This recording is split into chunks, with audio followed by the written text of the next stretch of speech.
In my speech today, I'm going to be explaining how gifts are bad on both a micro and macro level, how gifts are bad in both interpersonal relationships, workplace relationships, society as a whole, and let's get into it. First of all, gifts are usually pretty shallow and pretty bad. Why is this? Well, one, gift receivers are pretty bad actors, and gift givers are pretty bad actors. Let's first focus on why gift receivers are bad actors. One is gift receivers are very hesitant to ever express any interest in what type of gifts they want, what they desire, and that sort of thing. Why is this bad? Well, why do they do this, first of all? One is because they're very hesitant to look like they're demanding something from other people. There's generally a very strong social taboo from saying, I want you to give me this thing for free, without like some sort of expression of exchange. Furthermore, gift receivers often really value the idea of gifts being like somewhat of a surprise, which can be valuable in an instance. However, what often happens is people receive gifts that they don't necessarily like, and they're now forced into a very awkward social situation where they pretend to like a gift. I remember getting, for example, the same book later. I remember being 9 and getting the same Guinness Book of World Records from 2014, 2 years in a row, and being a little upset about it. However, I was forced into the highly distressing situation of just conceding and saying thank you. I should not, as a 9-year-old, be forced to do that on my very special birthday. We feel this is an incredibly strong harm that should be considered. Clarification? Yeah, sure. What's the counterfactual? Let me get to that, man. Sure. Furthermore, the idea of furthermore, gift receivers also use gifts as some sort of very weird sociopathic, like social test of knowledge. Like, does this person I know or care about truly know me enough to get me a gift? Which one puts the gift giver into a lot of distress. Our main counterfactual idea is what you should really be focusing on these special events, like your birthday, like Valentine's Day, like Mother's Day. It's just the experiences you get from them. Like, we'd probably reckon that most of your childhood memories wasn't like the random ass Lego set you got when you were 9, but rather like your really fun birthday you had, or what a really cool time you spent with your significant other, or whatever. That's why, like, generally experiences with other people seem to be a lot more useful than gifts in and of themselves. Now, there's something opposition might say is, well, can gifts be experiences? Can I buy you tickets to a theme park? One, that's usually a later experience. It's a pretty rare gift to give someone going to a place without them knowing. Like, it doesn't seem to really mechanistically work in this present that is that anniversary event or that special event occurring. So we don't really think this exists on the bench. Now, later. Now, onto why gift givers are very limited. One, gifts are customary for just far too many events nowadays. There's, you have to give a gift on Mother's Day, you have to give a gift on Valentine's Day, you have to give a gift on Hanukkah, you gotta give a gift on Christmas, you gotta give a gift on Ramadan if they do that, I don't know. And simply put, the more times you're forced to give gifts for other people, the less likely it is you're gonna put in effort into each individual gift, meaning that the overall quality of gift is just gonna be very extremely low. That's why after a while, you just notice, oh, I just buy people like a bottle of champagne with some chocolate for their gift, because it's the most easy, like, low common denominator thing, and there's no actual thought put into it. Or if I do try to go out of my way to give a gift for someone on a random fucking date that I barely know, chances are it's not going to be really that high quality of a gift. Also, on that point, many people, if you're like a fairly social person, you know a lot of people, chances are it's going to be pretty unlikely you're going to happen to find a perfect gift, or at least even a decent gift for each person, and you're going to fall back on these low common denominator goods that again later promise. That then again are just not going to be very good. So what have we proven? What are the results? That under our current gift-giving society, gifts are generally going to be kind of bad, pretty lazy, not really special to the person, and just simply like experiences for the person will be present in their life is just so much of a better interpersonal and meaningful interaction that all this extra stress of going through the effort of buying a gift for another person, going to another place, is just simply not worth it. Now, before I get into that, you don't want, yeah. Social interactions aren't about efficiency. Gifts might not maximize utility, but they still create it. Yeah, but not as much utility.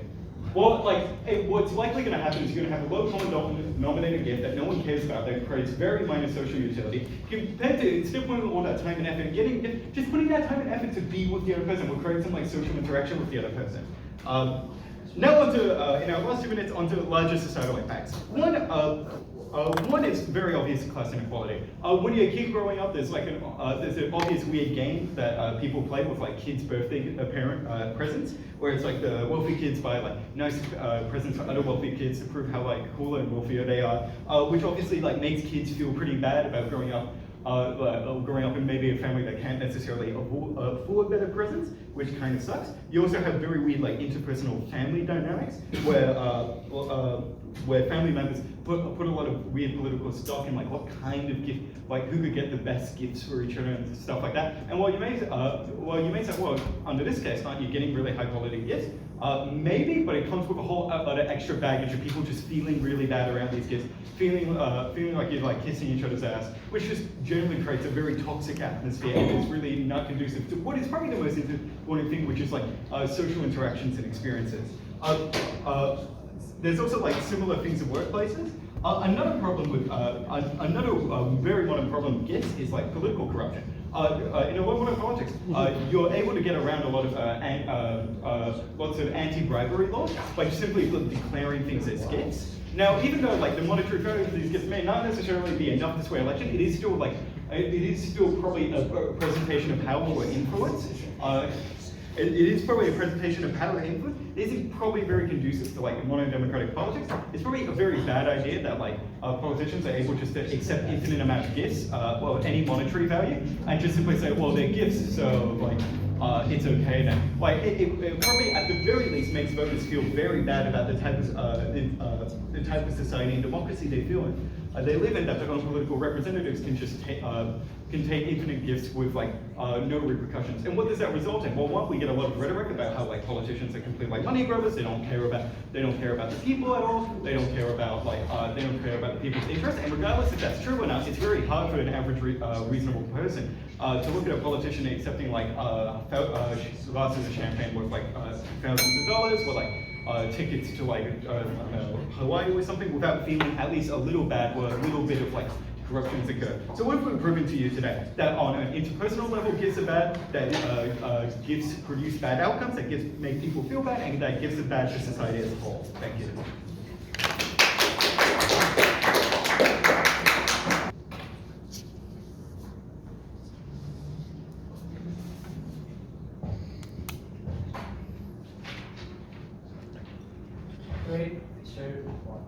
People enjoy getting gifts, they enrich our lives, they enrich our relationships. Probably a good thing. Everything they claim on their side of the house, like literally every single harm, is entirely symmetric. Because they explain that certain individuals who have bad intentions or not the best intentions can use this as a tool to worsen your day or to commit corruption and things like that. Obviously, gift giving is not the norm in which this is uniquely able to operate. Obviously, there are other ways in which relatives are able to make offhanded comments about you at your birthday party. There are other ways for politicians to, claim donations and things like that to get political lobbying and things like that. It is unclear to me what the delta of change on their side of the house is. Because unfortunately, I think you would still have a shit relative come to your birthday party and still ruin it. Maybe you don't get, your book and your same thoughtless gift, but you would still, at the very least, get things like that. I'm going to do a couple things in this speech. First, I'm going to give you 2 points as a setup. Firstly, what do we think in these contexts of and this normal gift giving look like? Firstly, the context of celebration, that is to say, significant life events as a representation of these occurrences, things like birthdays, things like anniversaries, and such. Secondly, specific societal conceptions of duty, things like giving for Mother's and Father's Day and things like that. Thirdly and finally, arbitrary but universally acclaimed and significantly important events like Valentines, like Christmas, like Lunar Year's, stuff like that. Second thing to say under this first point of setup is that these are often sentimental or seminal contexts. That is to say, they are often representation of something deeply meaningful, or in the vast majority of senses, they try to do so. What does this look like? This often is and probably is about tangible gifts. Closing press extend about how this is used by people in the Middle East as a representation of gifting a daughter for marriage or stuff like that. That's not in this debate, please don't do that. Secondly, I think that there are different types of gifts, i.e. there are different gifts that you would give in a Valentine's context. There would be a different gift you would give to a friend in a birthday, or like a postmate or housewarming, obviously very different, different types of gifts relative to the context. I'm going to prove why that is done well. Thirdly and finally on this point of context is often historical or spiritually significant. For example, the giving of moon cake and things like that in Lunar New Year. I think there's a lot of different cultural contexts that you can point to. Secondly, what different types of gifts do we like look at? I think the main thing I've already addressed here is just like people aren't particularly idiots. They get socially acclimatized into different situations and scenarios. Like me buying a crank like gift for my mate is not going to be the same situation as a partner or something like that. Two arguments. Firstly, why this is done well. Secondly, why gifts are intrinsic good. Why is this done well? Because first, it's often and always going to be relative to a social context. Necessarily, this is a norm. Necessarily, you're giving gifts within a social context, which means it is relative to your individual capacity and your individual means and what society construes of you. And because it is a general understanding that you should be able to give relative to your means, and you shouldn't expect certain things out of people when you give gifts, that probably means that there's stuff that rich people expecting certain things and stuff like that falls out of this debate. Why is this likely to happen? Firstly, this gets normalized. You learn this behavior from a very, very young age. You have this expectation instilled within you. When you go to your friend's birthday party, or when you have your own birthday party, when people give you gifts, when you're at school and there's a norm of making a Mother's Day card and teachers explicitly teach it to you, or your parents in a lot of instances just explicitly tell you that you should do this as a attitude and things like that. Secondly, people just don't perpetuate things that actively harm themselves. So insofar as you believe that this norm is not particularly beneficial for a certain group of people, obviously those people won't opt into that norm, or obviously those people would opt into those norms in ways that would allow you to change that and things like that. What I mean by this, obviously this is implicit in practice because it's a social norm, but specifically you would gauge the appropriateness of this in different social contexts. So maybe it is inappropriate for you to buy a certain set of gifts, and you would like to learn that. But more importantly, minorities and individuals who are maybe cast out or left out by this norm probably are unlikely to engage in the same way that harms other people's as well. So they won't perpetuate this into the future. Which means that the changes that occur within society, the changes that occur within this social norm, is just disproportionately going to be changed by the individuals who are young, who are disproportionately progressive, who are just tend to be around longer, which means that the change that you're likely to see in this societal norm as it gets better over time and things like that reflect the changing societal expectations and conceptions and social norms and stuff like that. Cool. Basically, our actual only argument why gifts are really, really cool and really, really interesting. What is it? Do you think gift giving is mutually exclusive to your side? Well, you get much less of it if it's not a norm, and we're going to prove that giving gifts is probably a good thing. I don't know what your extension is, good luck. Cool. Firstly, this is a matter of celebration. They are often markers of celebration, that's a good thing. Celebration of things that we enjoy, of things that are important to us is probably a good thing. Insofar as this is agentic for it, that is something that is probably good. Secondly, it is proportional, so that insofar as these things are very, very good, we get really, really good gifts, and you can remember it in a really good way. Maybe it's a small thing, maybe it's something that's not that important. I mean, if you get a small gift, you probably still enjoy it. People like getting stuff that gives you dopamine. It just is nice. People enjoy the fact that people think about them or getting free stuff at the most basic level. Those are probably things that are good. Secondly, you get a focus on these events, i.e. Valentine's Day and Mother's Day and Father's Day and stuff like that. Probably occurs to a lesser degree on their side of the house under their norms. So insofar as you believe that those celebrations about Valentine's, about love, about our mothers, and the thing that, the parental duties that we fulfill upon for us, insofar as you believe those are good things, you all believe that gifts are good because they allow the expression of that. Cool. Why are gifts good for expression? Because it's an act of giving. For a lot of people, this is love language. For a lot of people, it is the way that they show appreciation. For a lot of people, it's the way that they communicate their love or their consideration of you. For a lot of people, it's an expression of their individual identity. I might give you something that I really like, tell you about my hobby so you can go fishing sometime. Or it's just my preferences. I might give you a shirt that I really like or something like that. So on top of this, I've given up on signposting, but whatever. This also probably feels nice, stuff about dopamine and stuff like that, but also receiving something, all of that. Okay, let me give you the actual good mechanisms. Firstly, a lot of these gifts are deeply sentimental. Not all cases, but a lot of them are. And on the outside of the world, you get more sentimental gifts because there's a norm of thinking about these gifts and giving really big, thinking about it in a really, really big deal. I would give you an example, I don't have time. But basically, you represent very rich experiences. They are hallmarks. They stand on our altars. They stand in our living rooms. They are representations for conversation pieces and things like that. Those are the things that we keep for a very long time. Those are the things that are far more normalized and far more likely to occur on outside the house because of how norms debates work. Next thing, this is a mechanism of delineation. If a friend gives you a $50 gift card, then you can tell they're a bad friend. If a friend gives you something that's a bit more thoughtful, or a gift that is more useful, or whatever, that means they're probably a better friend. This allows you to filter through your social group. Thirdly, finally, we would say that this is a good thing because you normalize a society that gives, you normalize things and the idea of giving to others, we normalize giving to charity in general. Maybe it's not directly associative, but it is sufficiently associative to promote that in society. That's probably a good thing. Charity and collectivism is a good thing. You should, promote those things proud. Provide pipes. It's a gift. Yeah. Sending memes to your friend is considered gifts. What? Say it again.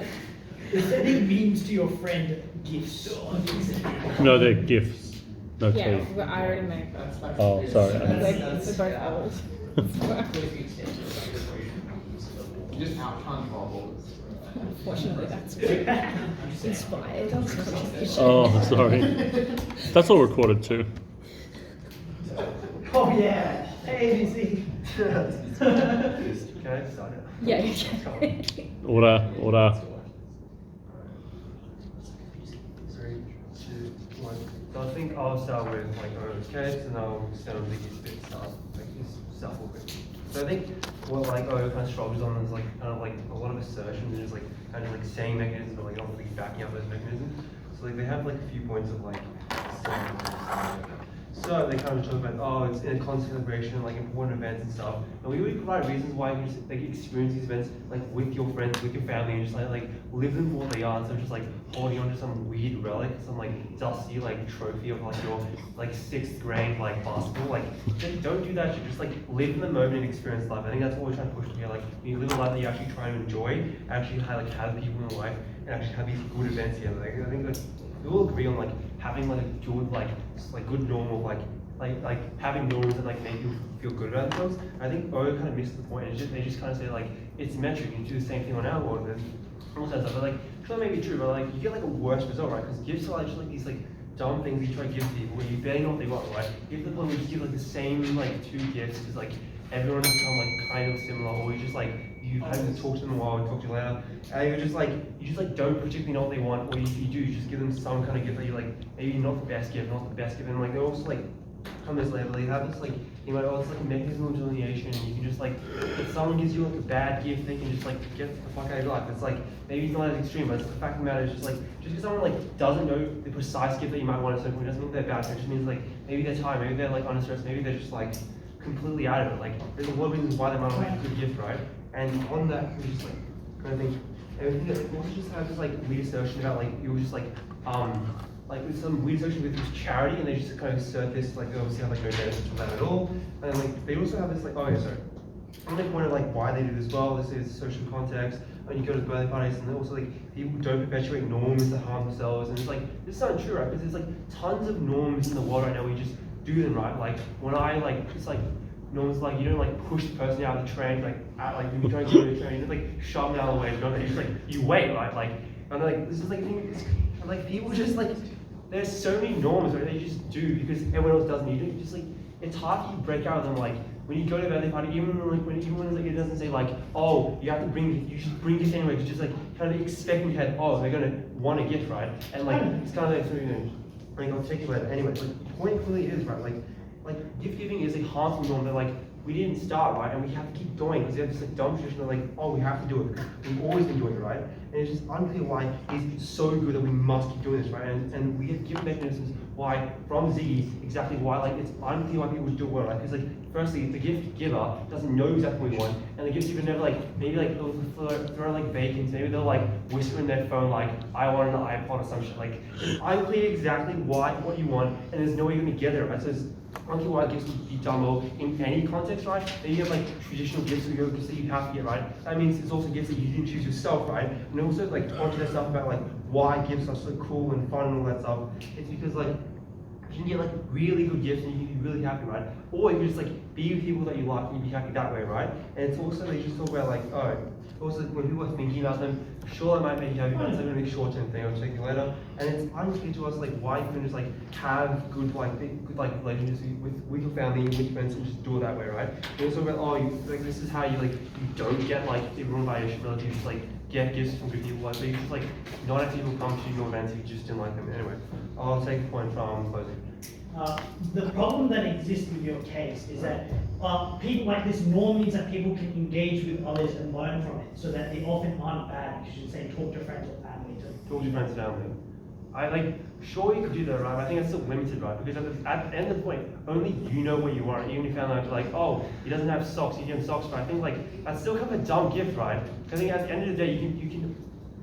That isn't a POI. You can't just go like this. Anyways, on that, it just seems like there was a point of it's a love language. Okay, love language is kind of bullshit. And even if right, it's unclear how you can just like express another way because there's like 50,000 ways you could probably express your love, affections, like friendship, or like apart from just like giving someone like a gift they might not have wanted, you just think they want, right? So then they like, it kind of seems like a dumb debate. I think at the end of this fight, it's really a discussion about like as people what we want for each other, right? And we think at the end of the day, it's way better to just like have better experiences and just like not try to like think about, oh my god, like don't get a gift for like this 50 birthday parties I have next week. I'm gonna be so stupid because no one's like me. And because of their like mechanism of delineation, I'm gonna lose all my friends because they just think I'm a shithead who just like keeps finding like these like weird chocolates. Like it's unclear why their world of like just like having gifts and just keep buying people honestly when you barely know what they want anymore is a good world to exist in, right? We just have a world where you actually like enjoy the time you have with people, the limited time you have, right?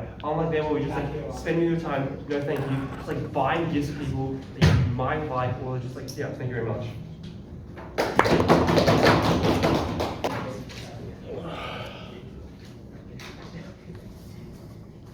When I make a set of cufflinks for a friend, it's not the quality of the cufflinks that I make that symbolizes how much I care about them. It's the effort and time that I put in. Or when I think about what I can give my mates for their 21st, it's going to have some sort of long-term meaning or use in their life. It's not the fact that I ended up buying a $15 hip flask, it's the thought and meaning behind that matters, right? And when my uncle insists on giving me those Oxfam cards that like donate a chicken to someone in Chad, boy does he feel good that he is challenging the like materialistic nature of the world, right? Because what opening opposition misses is that it is not the quality of the gift that matters, it is the value of the exchange, it is the practice of sitting down and reflecting. It's the process of the giving of the gifts that establishes a second benefit to gift giving that we put to use there. Even if like you're begrudgingly buying a bottle of wine to attend a party, right? That process of investing time and money and effort to go and find that bottle of wine, to purchase it, even if it's a negative feeling that you associate with that,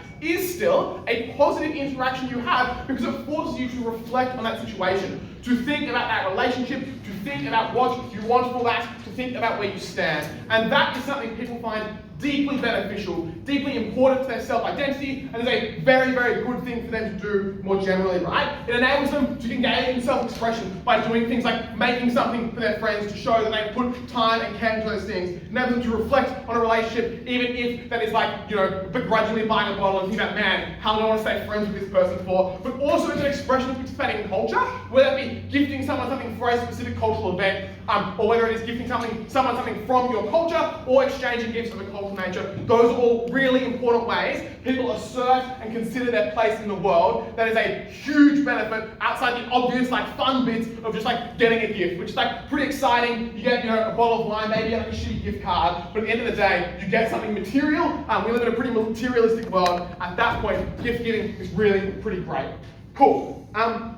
Opening opposition asserts that the counterfactual is an increased value on like experiences and spending time with other people. The issue here is that you cannot spend an infinite amount of time at your 21st birthday party, right? That period from like 3 a.m. to 4 a.m. when you sat by the fire and finished a bottle of gin only lasts between 3 a.m. and 4 a.m. After that, it is gone. But the photos of that period I still look back on because it's the sentimental value, it's the recollection that it drives, and that is what gifts do, right? They circumvent the like linear progression of time to enable you to think about other things, to reflect on relations more often than you could otherwise do. They are so much more advantageous than the counterfactual. In terms of things like whether it's unclear that people gift well, firstly, I will just assert that I think the average gift giver probably is much better than like the gift givers we've been led to believe opening government appear to be, right? I think the average gift giver is thinking about what they're doing, is quite intentional with those gifts, because they have a really important cultural place, right? Because even where a gift is of a like quote unquote low quality, it is still a gift that someone has thought about exchanging, right? But again, it does not matter the quality of the gift because the value of the interaction is in the exchange and the thoughts around it, not in the specific thing that you provide. Closing. Do you think the giving of a gift creates an obligation from the receiver to the giver?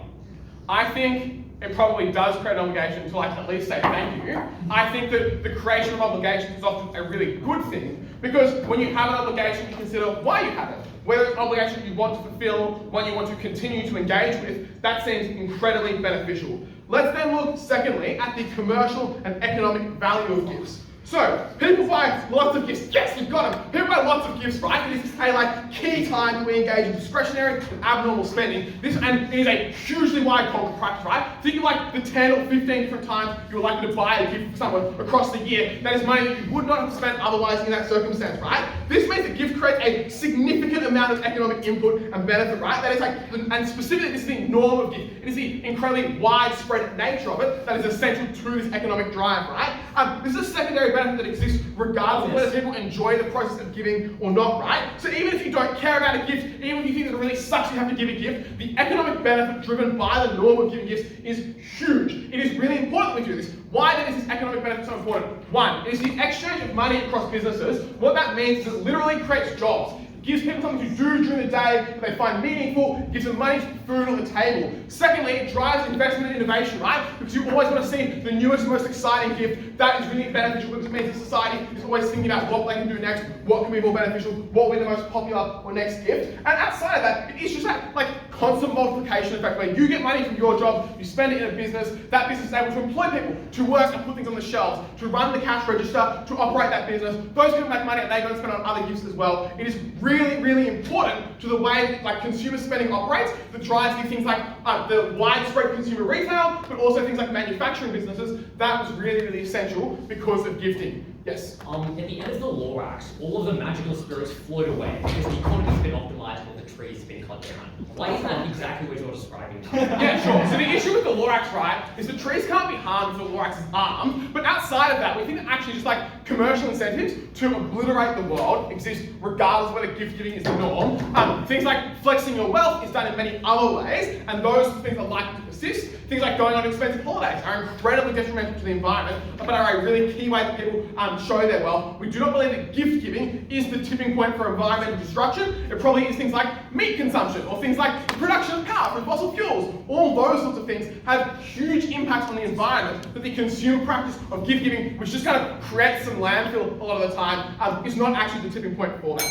So, let's then weigh gifts. And we want to like put them on a scale, like shake them to see if they're Lego. Firstly, very, very wide practice. Huge number of people around the world engage in gift giving. Secondly, a practice that is infused with an intent to share happiness. So like fundamental to the giving of a gift is this idea of maximizing, like giving utility. And opening opposition tries to tell you that, oh, but gifts are like not super utilitarian because like there's this mismatch between like gift giver and gift receiver. We don't really care. We think that even if you get a mediocre gift, there is still some degree of utility created there in that sharing of a social practice, in that receiving of a new material good that you are able to use, even if you don't really need it or you can pass it on to someone else, right? And what that means is that gift giving has incredibly high utility and should be considered as a very persuasive benefit in this debate speaker, because the way that it operates is to literally create benefits for people. And we think that outside of the like receiving of gifts, which is amazing, the giving of a gift, which is a huge reflective practice, there is a direct economic benefit of the exchange of gifts and the way they operate in the world. But also, it is a very high value to both parties engaged in the interaction. At the end of this, what's your belief?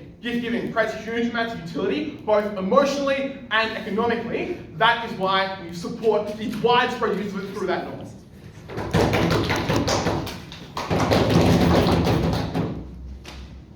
A lot of people in this debate have been having a story about how good it is to get a gift, or how annoying it is to receive a bad gift.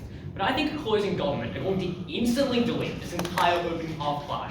Because what's more valuable than one person's joy or sadness is the life of a human being. Given this is a preferred debate or a regret debate, it is retrospective, and I do think this requires a little bit of creativity from the panel. I think it is a huge part of like society or religion to give gifts to your gods, and for thousands of years, those gifts are humans. They're live animals, live humans, with hopes and dreams, ambitions and goals. These people were killed on altars, their lives were cut short. That is an unimaginable harm that deletes this open half. On that alone, closing government should win this debate. Given that, that's where I'm going to start. First thing here, I'm going to explain why sacrifices and definitely gifts. First of all, listen to the language of open opposition in a very good sense. They explain these things that are like sentimental, or like it's a huge sentimental experience, or you feel some duty to do. You feel some. Dude, yeah, sure, go ahead. Okay, human sacrifices often believe they were contributing to the tribes that they were committing. This still exists in the status quo. People give so much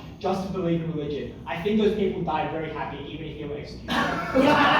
Okay, even if these people die happy, first of all, it's unclear to me that every human that was sacrificed for the entire course of history consented to be human sacrifice. I think this is wildly unlikely. And second of all, even if they died happy, all of their autonomy, their choice, and their capacity to experience was cut short, which is a huge harm. 3 more reasons why this is in fact a gift. First of all, consider the language used in sacrifices. People have an obligation to please their gods, an expression of goodwill to them. They want to show their devotion and love, and perhaps they expect some goodwill in return. It has some cost to you as a person. This is very, very symmetric to the kinds of language and things used when you give a gift to another person. Notably, offers, like I think in order to make this gap a little bit smaller, if you offer something at an altar, like I don't know, in a lot of cultures, you offer like some food or some incense at an altar, that's very easy to call a gift, right? No one would have any problem with that. It's unclear to me why, if you bridge this from a gift of an item to a gift of a person, the difference is that large. Even if the gift, yeah, I think that's prove that pretty conclusively. And noticeably, it doesn't even need to be human to human. Clearly, it can be human to God gift. Because I don't know, like sometimes you give your animal a gift. Like you give your dog a little collar, it's really cute. I think it's really the same dynamic of a human giving a gift of a life-filled God. Why is this? How common are these? It's actually just increasing the scale of this. I think I give us framing pretty well in my introduction. For thousands of years, people did sacrifices. At Passover, it was lambs. The Greek and the Romans did humans. The Egyptians and the Incans also did humans. This is hugely bad. They give gifts to their god in hope of goodwill. The impact of this is intuitive as hell. The fear and the coercion of the killed, the paranoia of the remaining, the love that was lost when your family member is sacrificed is unquantifiable. I do not think any other clash in this debate matters. I think the change here from closing government is quite simple. When the norm or obligation, gift giving being an expression of love doesn't exist, this need to express your love to a god through material means no longer exists as well. It's far more easy to do things like pray to your god, to care about them internally, or like having to give a material expression of something, which, you know, the highest material expression you give is your life. This proves that if there's no culture and norm of gift giving, fewer people die, wins us the debate. On that. Sure. We weigh up human life against utility all the time. For example, raising interest rates to reduce employment, which we know will kill people. Yep. The utility of gifts across time outweighs the loss of life. Like, the gift is just like life and present, but like harm of dying is like someone dies. Like, I'm just gonna appeal to humanity's panel here. Like, surely don't let people die for no reason. Second thing to explain here, which is again orders of magnitude more important than anything on the opening half, is the huge environmental degradation that comes at the cost of gift giving. First thing to explain here, why gift giving necessitates an increase in production. Quite clearly, the idea of giving a gift is seen as something that is virtuous. Therefore, the more gifts you give, the more virtuous you become. Look at things like Christmas, or Valentine's Day, or Mother's Day. Notice people buy a lot of stuff that they otherwise wouldn't buy, and you need to increase production in order to fulfill that demand. There's some stuff here about like, oh, it wouldn't be that big of a deal, but noticeably, debates do happen in shades of grey, in shades of nuance. We think even if there's a slight worsening of the environment, that does have actual impacts on people. Forests are maybe cut down, maybe a few more animals don't have a home, and that's really bad. Maybe a few more like kilograms of CO2 is produced in that kind of stocks. Why is it bad that productions increase due to gift giving? Because first of all, noticeably a lot of the gifts that are purchased aren't probably going to have the huge benefit that opening opposition want to say, because there's like a decreasing marginal utility for every additional gift you receive on an important day. Like if you receive one gift on your birthday, that's pog as hell, but the 99th and 100th gift, you're like, oh okay, like I've got enough gifts, like I get the point. So it's unclear the huge benefit of this environmental degradation. This is some pretty big impacts. We think there's pollution to like a lot of society, things are emitted, things are put in landfill because children get bored of their toys, and there's exploitation of workers all around the world to hugely increase the amount of production. This is a huge environmental harm. Once again, it goes over the head of everything else in this debate. Point of information. Sure. Didn't gifts to the gods provide fertile land for the next season? The thing is, only one of them were right. So like, say for example, the Incans had a right, and they got fertile land. But everyone else was like wasting their time. That's a real bummer. Finally then, going into the weeds of this debate as to why relationships get worse, noticing that this is like the most low impact clash in this entire speech. Like I don't care if there's human sacrifice and environmental damage. What the hell, let's do gift giving and relationships. First of all, I'd like to note from open opposition and point out in a pure light that like government decides to have to like ban gift giving, right? Like if someone's love language is giving a gift and it is deeply meaningful to you and you care about someone a lot and the way you express yourself is by crafting cufflinks or something, it's unclear why you can't still do that, and it's unclear why that gift isn't hundreds of times more meaningful, because it doesn't appear that you're fulfilling a social obligation. It doesn't appear that you're doing something just because it's that person's birthday. It actually shows you care deeply about that person. Because in the status quo, receiving a gift on a special day is value neutral. If you don't receive a gift or you receive a gift you don't like, that is a harm. Think about it. If you just got an average gift on your birthday, you're like, oh, cool. But if someone doesn't give you a gift, you're like, oh, this person hates me. This sucks. We change that narrative by giving the act of gift giving far more power. This means every time they say someone is made happy due to gift giving, we make them far more happy. Second thing though, this hugely increases materialism in society, because virtue is closely associated to the amount of gifts you can give. And the more gifts, and the richer you are, the more gifts you can give. Think of the huge diamond you can give to someone. Think of the brand new car or a house. And this very closely links morality to wealth in a really coercive way. It increases the morality of the rich, and it forces the poor to work extra hours near Christmas time, just so they can give their children like gifts, so they can appear to be good parents. This is hugely coercive. Think of the stories that are framed as heroic of mothers taking extra time off, extra time doing like night shifts or whatever, in order to give their children presents. This is incredibly coercive. But finally, it maliciously fulfills relationships. People believe that duties are fulfilled because they gave someone a gift, and you artificially maintain a relationship that shouldn't otherwise exist. Because we save lives, because we save the environment, and because we make gift giving great again. So proud of Very quickly to CJ, because I don't think the scale of change is as big as they claim. First, human sacrifice. They explained to you that human sacrifice was a norm because of the norm of gift giving. Few response to that. First, they probably just put countervailing norms that would have led to human sacrifice anyways, because as they literally explained to you, devotion to their gods was extremely high. Obviously, people cared about their gods to a very high extent, but it wasn't gift giving that led to people literally wanting to off themselves. It was the cultural norm that, like, I don't know, you should be religious and you should care about your God that led to these things happening in the first place. And the explanation they give is just, oh, the counterfactual would have been them just praying all the time. But the problem is, like, praying only gets you a certain way in terms of like being religiously devout. Obviously, people wanted to break this as because of the reasons they identified. Human sacrifice was probably going to happen regardless. But I think the second thing that I'm gonna explain is just like in terms of scale, like how common was it for human sacrifice to actually happen? I know in most instances there were very large scale human sacrifices that actually occurred. In most instances, it was probably coerced genocide, which is probably not something we have to defend. But otherwise, just like intuitively people like living. I don't know, like people like to stay alive, and like that just explains to you why people wouldn't have opted into this in a lot of the instances anyways.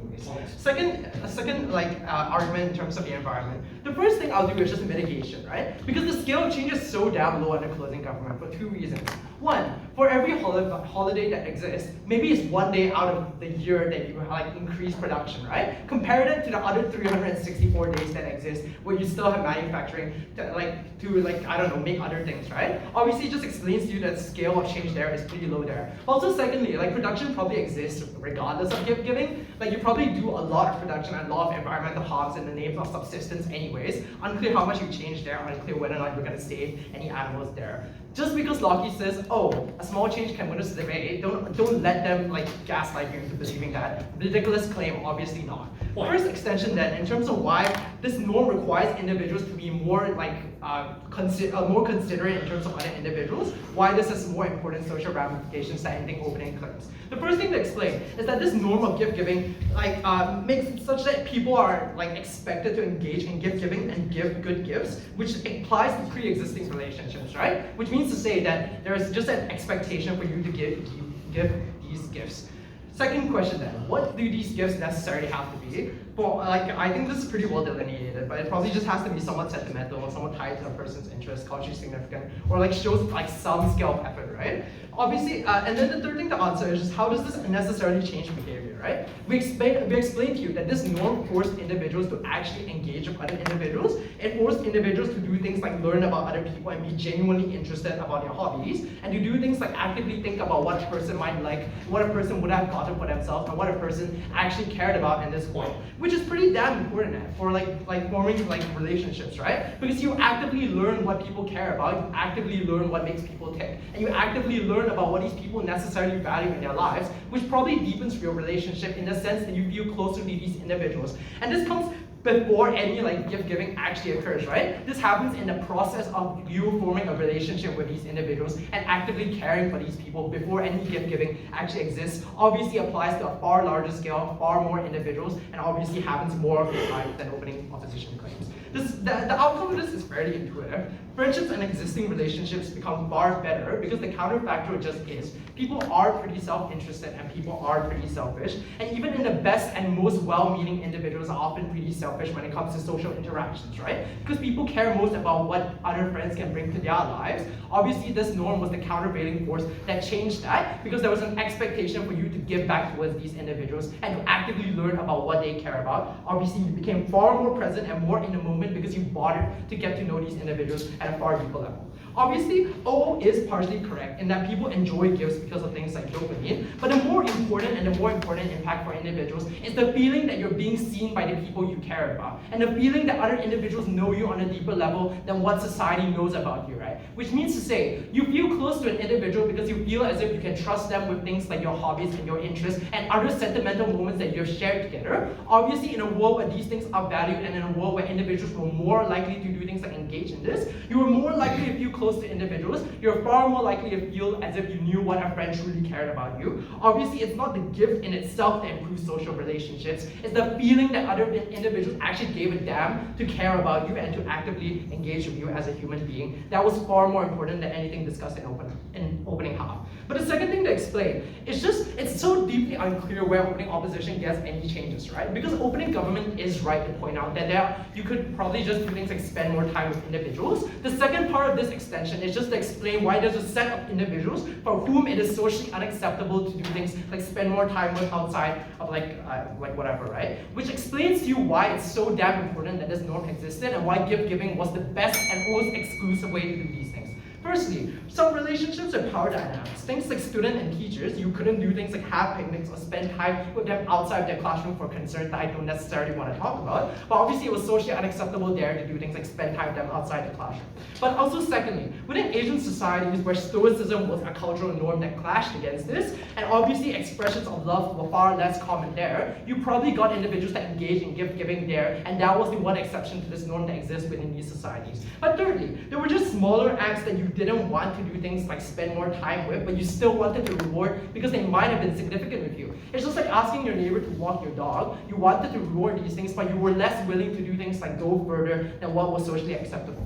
OG is right to point out that there are other ways to express love and to express like time or whatever. These contexts explain why the countervailing norms that made the counterfactual much worse, and where you're far less likely to express love as a result of this. Obviously, this uniquely explains why opening opposition benefits actually matter, because without this analysis, it's so deeply unclear whether or not expression of loves happen. That's where you uniquely get this change both zero.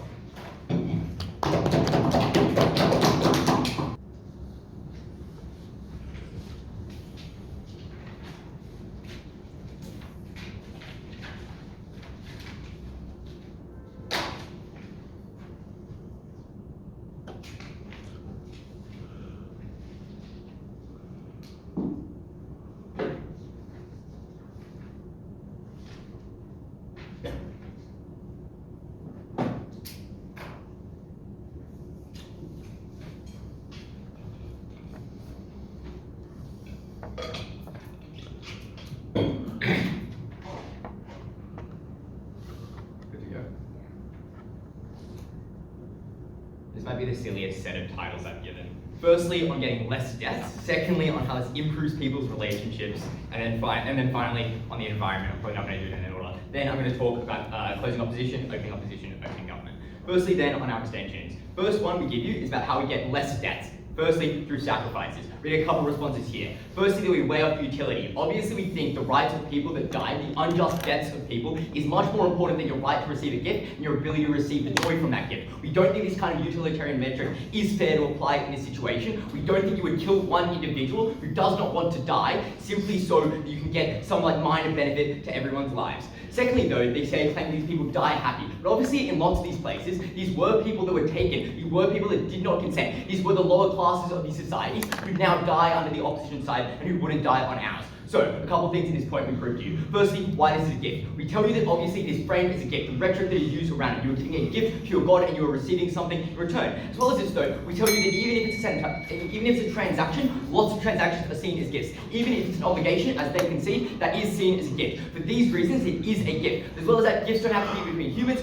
Obviously, when I gave a birthday present to my dog because he's called Scooby-Doo and I gave him a nice collar, that was still something that was seen as a gift. We see there is a small gap between my dog and a deity. Then, secondly, why this is bad. Pretty intuitive. Death is bad. People that don't want to die dying is bad. We cause less deaths for these people. Then finally, on why this doesn't happen on our side in the absence of this norm. A couple things. First, we tell you that when you engage in religion, you're going to do it in other ways now. Noting here that no matter what, the way that you get to a sacrifice becomes a gift. So the opposition tells us, oh no, but there's other reasons why people get sacrifices. Obviously, the sacrifice itself is always a gift at the end of those reasons. So necessarily, when you lack the norm of doing these gifts, you don't do that gift. Notably, if they want to say, no, but the gift still happens, obviously then you're conceding that your side also has the norm of gift giving, which is stupid. That's not the debate. Obviously, be a bit imaginative here. Secondly, though, we tell you that the sacrifice being inherently a gift no longer exists in this topic. Now, like panel, I'd like to tell you, obviously I just don't like being silly outside of things like UNSW IV. But to be real with you here, this is not a silly point. This is a silly debate. You must accept that point. The reality is,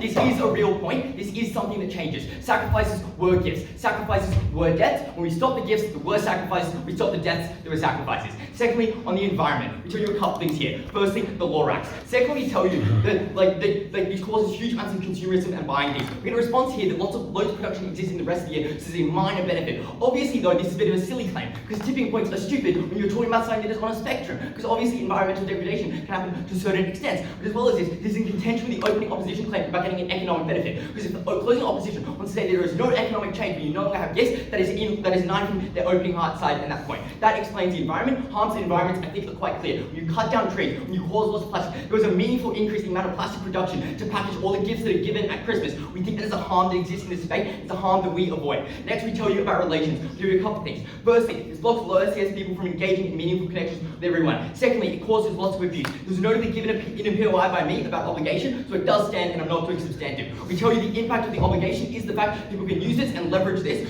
to get out of engaging with abuse, to cause people to continue to engage in that relationship. Your parent abuses you but gives you a gift and says, no, I've given you a gift so you can't talk about my abuse and you can't blame me for it, is something that is bad and it is an impact that exists on our side. So that explains our extension. They are all debate winning. We think less deaths is debate winning. We think meaningfully improving the environment and reducing pollution is debate winning. Those are things that exist on our side. Now in terms of the other sides, noting none of them get the same impact as we do because we talk about people dying.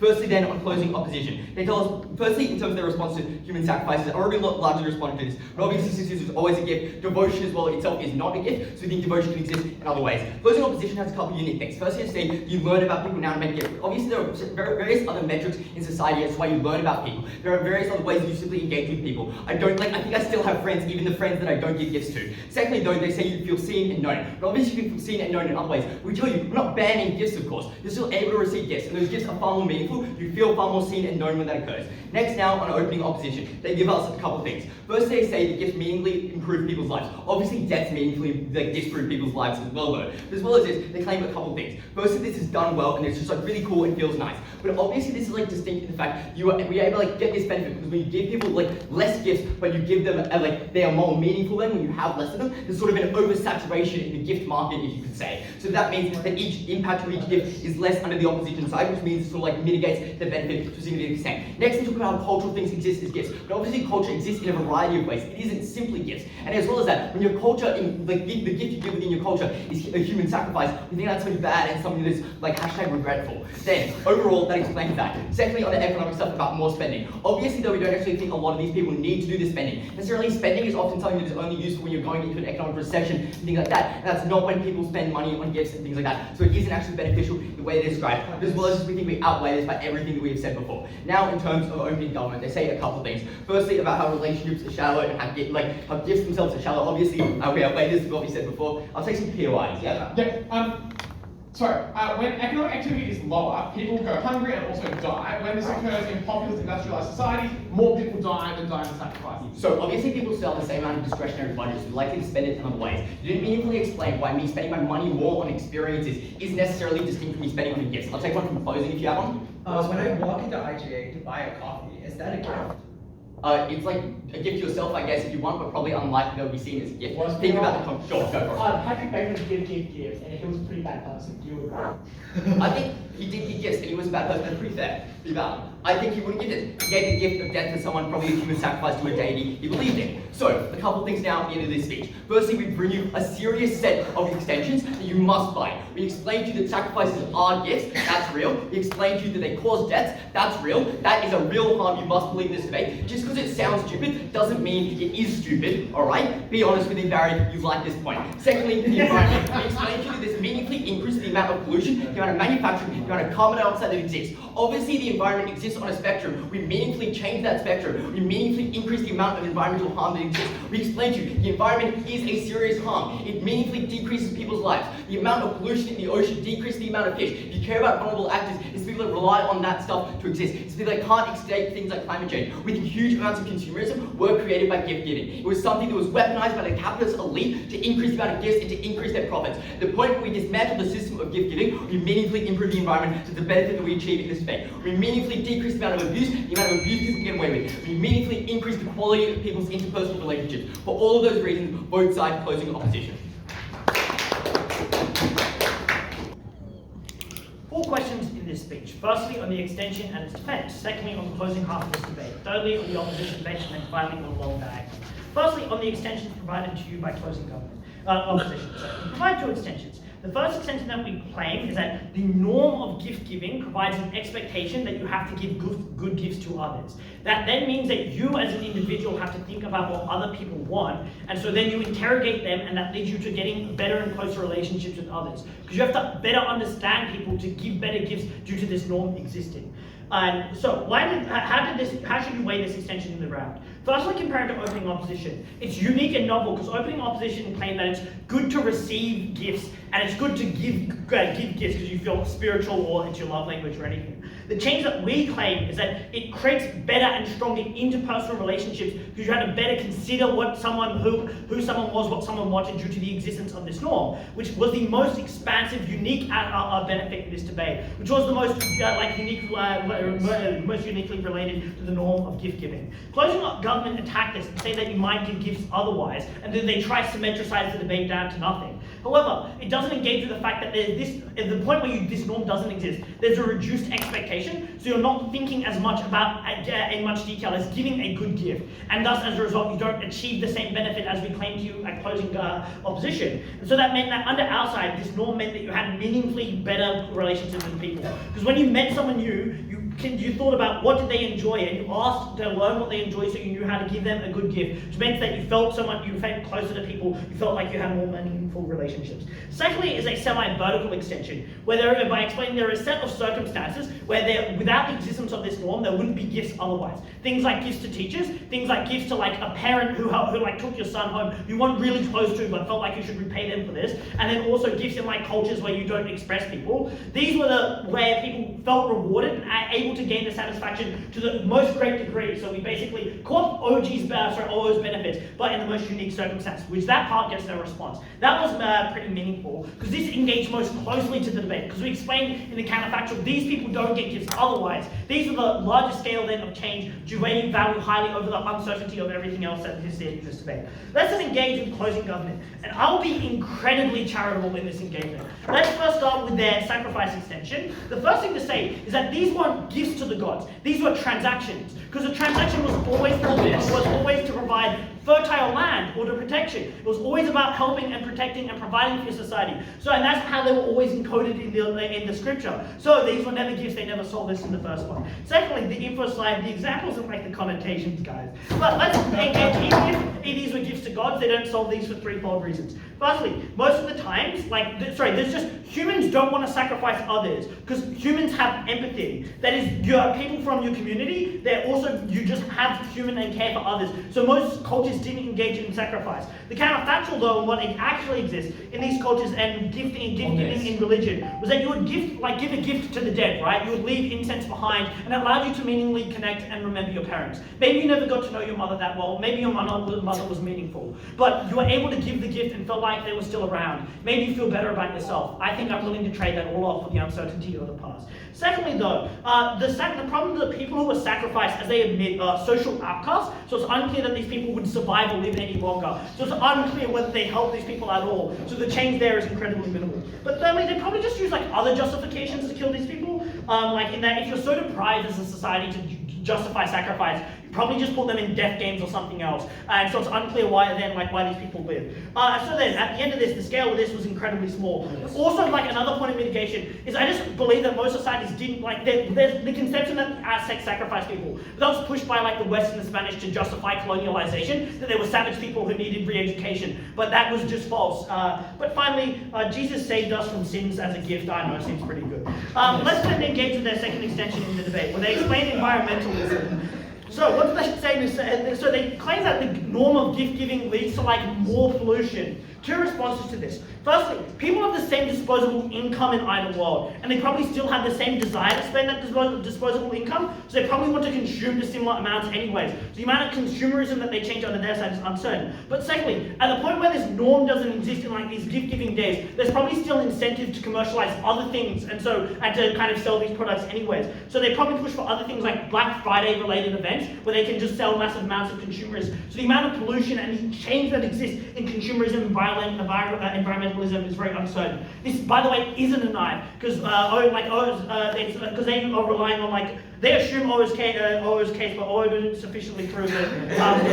So anyways, let's wait and trade this off. This mitigation of environmentalism just explains that the scale and the meaning of this harm is super unclear. Like, what is the effect of a little more pollution? I'm kind of unclear. The world's kind of screwed anyways, firstly. But secondly, the science will probably just solve climate change. Like, I believe in science. So it's unclear whether they have to like meet the tipping point analysis, which they don't do. It's not about a scale. You need to prove that there's a meaningful effect and that this is the norm that changes. The final thing from closing government is they talk about low SES people and abuse. On low SES people, they can probably still engage with this norm. O give the framework, it's about the capacity and like the capacity engagement. But you can also just like create a gift for somebody. You can create a drawing, do things that are very cheap, and so people can probably still engage with that. Before I talk about abuse, I'll take closing. So why is giving something to your teacher as a reward for teaching you a gift, but giving something to your God is a reward for protecting the transaction? Well, no, because the difference is that the teacher's got the transaction of money from your tax, and so the gift is something extra on top. So it's not analogous. But there are other examples you provide which aren't just about teachers. They finally claim that gift giving like leads to abusive situations. But the problem with this analysis is they again don't reach the tipping point. You can have things like love bombing that keep you in the relationship without gift giving. You can just threaten them not to tell anyone. Like, it's unclear why this was the only way. So we think that closing government had no extension left in this debate. That meant we're able to outweigh them with our extension. Let's talk about opening opposition then. We've been able to beat opening opposition for two reasons. Firstly, we got a greater change in this debate. Because opening government are right to point out the idea of sentimentality and connection was probably symmetric otherwise. What we do is that we target specific scenarios where you couldn't express this affection otherwise, providing a greater change of scale in them. But secondly, we took the highest change in the debate because we explained why this unique, with the highest scale, and that we told you why it meaningfully improved relationships. Rather than individuals feeling better for one day that they got a gift, we tell you why people feel closer for a much longer period of time, so we beat them on the scale of benefit. And then we finally also probably like you feel, also the highest amount of change. On opening government, I won't beat them sufficiently. Time to Hi everyone, thank you very much for the gift of that debate. Are we waiting for Ocean? No, he's at work. Oh, okay, no worries. All right, thanks everyone for the debate. We'll do general feedback, result, reasons for the result. 13 general feedback. One, this debate chronically lacked from all teams a description of what the alternatives and counterfactuals would be. This is, I think, quite a contestable world in the debate about what a world absent the normal gift giving looks like, how we interact on birthdays, how we interact one-to-one, etc. I think teams could have made a lot of hay out of going back and forth on what that actually looks like and why it looks that way. Does it look like the interactions that we're talking about from opening government, is that good or bad? Might just look like an absence of that, and does that make those harms worse? And similarly from the closing half teams, where top half doesn't really debate that, that's, I think, a lot of space for you guys to jump in and try and debate it instead. Second thing, I think at times this debate, obviously is quite fun. I think there's some good argument in that fun as well, but at times just get to the point. I think we get too caught up in the semantics of like coffee this or is this a gift or a transaction? How's that compare to teachers and all that sort of stuff? Just like get to the point and debate the actual concept behind it. I think would have helped teams. Obviously, we're not at Worlds, we're just having fun on the weekend, but that'd be useful for those teams going to Worlds. And lastly, what the fuck is a Lorax? I don't understand. Like, Rob, you're gonna regret asking that question. Because I guarantee a lot of people give you an answer. I'm below average reasonable person, but just like I think you use examples that people would know or explain them. But also POI shouldn't leave the judge guessing. Like if there's an analogy there, make it simple, make it poignant, get to it, or loop it back into your case. All right, I've made the Lorax POI feedback transferable now. All right, so in terms of the result, then we came to unanimous decision with the first going to opening opposition, second going to closing opposition, third going to closing government, and the fourth going to opening government. Let's step through that. Let's start with why OO takes the first in today's debate, looking firstly at the top half, then the op bench. So looking at the top half then, I think the first question here is one about how the individual feels in the arrangement, both the giver and the receiver. We think that OG's probably strongest contribution to the debate, I think, is identifying quite a number of reasonable circumstances in which someone might feel unhappy with the gift they've been given and might feel, and a person giving the gift might feel unhappy about the process of having to give that gift. So we think those things exist. I think the question that ultimately, what OO is able to do to win that clash, however, is identifying firstly that might exist in a smaller number of circumstances, but for the majority of people, the act of giving and receiving is actually quite a meaningful one, and it goes beyond the actual item that is done, but is the meaning of the transaction that is done that gives that thing meaning. So that means it can be conditional to, not conditional, contextual to the state the person's in, rich, poor, whatever, which then I think also helps deal with the second issue then of like, or the second claim from opening government around like the social inequality about the quality of gifts and how people are ranked on that. So I think those claims I think don't fully stand up in terms of a different contextualization we get from opening opposition about how gifts are likely to be given and likely to be valued. I think the other thing that helps OO get up here is a lack of discussion around what the counterfactual is. So I like this idea that absent gift giving, we spend time with each other, there's a personal connection relationship there. I think it needs to be a lot more fleshed out as to A, why that's likely, and B, why that's more like why that's such a better outcome across a wider range of circumstances. I think push OO a bit more on the back foot to try and defend why that is not likely to be as good, it's not likely to be done as well. Because as it stood, I think it's hinted at, suggested, OO has a reasonable claim to say, well, that thing is fleeting, it's over after the gin finishes, but the gift or whatever lasts forever, I think is the implication there. So I think a bit more on that could have changed that, but at the end of that top half, I think opening opposition has proved that in the majority of cases, things are done well, and that you feel good at the process of giving those gifts otherwise. Let's then bring in CEO and talk about why OO wins the opposition bench. So I think the first note I'd make about why OO takes over CEO is firstly just on a quantity scale importance of analysis. I think OO just provides a huge series more benefits and consequences of gift giving that kind of help outweigh what we get from CEO. There's lots of stuff there about the sentimentality, the way you make connections with people, the giving to charity, etc., the economic contributions that are made, which I think I'm a bit neither here nor there on it personally, but I don't think it's enough sort of made in response to that, so it kind of ends up standing. It kind of does boost the economy a little bit. There's a bit of back and forth about whether or not like an individual consumption would be equal to that of the consumption they make when purchasing for other people. That I think is a claim that is not fully engaged by the debate to really kind of land for either side. I think reasonably, my intuition is it would probably be a little bit less, but not a marginal difference, but I don't think that claim is ever fully interrogated by the debate. So I'm willing to stand there is some economic growth from opening government opening position. More substantially though, I think secondly on the question, so let's look at the CO extension and why they don't get up specifically over opening position.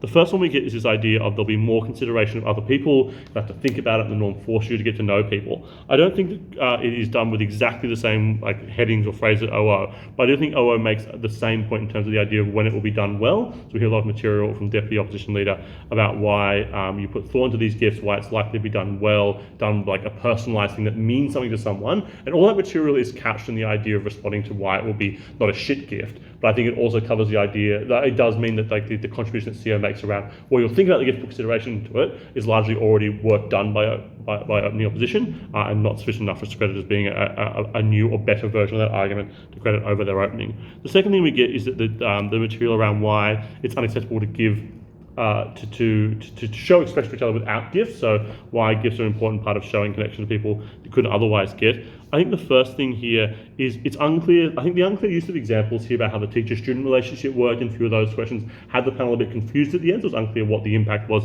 that was uniquely going to there with the gifts. Like probably not a bad thing that teachers can't give students gifts and things like that. Under-explained, I think, to make it clear to the judges why that was so important. I think the second thing was we had things like there are certain cultures and societies, we had example of Asian societies, where gift giving is a culturally inappropriate thing to do, and therefore, so the gift giving is the only way you can overcome a lack of connection in culture, and without this it'd be harder. I think the problem with that one was it was just a bit asserted for the panel, like that this problem exists in these cultures and this is the only way to overcome that, and that it has significant benefits to that. So I don't think we're able to fully credit it in that part as well. But I think that so while I think possible, so it gets points for being, I guess, new, but not necessarily as well explained or as good as what opening position. Here's why it comes in to the second in today's debate. I think also there's just a bit of a lack of discussion around the counterfactual as well from CO in terms of like why those things are necessarily changed or worsened by not giving gifts. So I think more could be done with the counterfactual from CO. So that's why the op bench falls the way it does. I'll talk more about the CG extension in the closing half, but I think just to flag what OO does to get over it, I think their responses and engagement in POIs do enough to sort of say that maybe this is not the most exclusive or biggest benefit we should weigh in the debate in terms of numerical value. So I'll weigh the weight of human sacrifice in a second, but I think OO does enough, as much as they can throughout POIs and their engagement, to suggest there's actually a bigger ongoing benefit relative to the whole world's population of the gift giving, which then activates all the other benefits identified to people feeling good about giving gifts, which means it outweighs that from CG, and I think the stuff on the environment probably ends up being neutralised in terms of just how much damage is done or very marginal impact.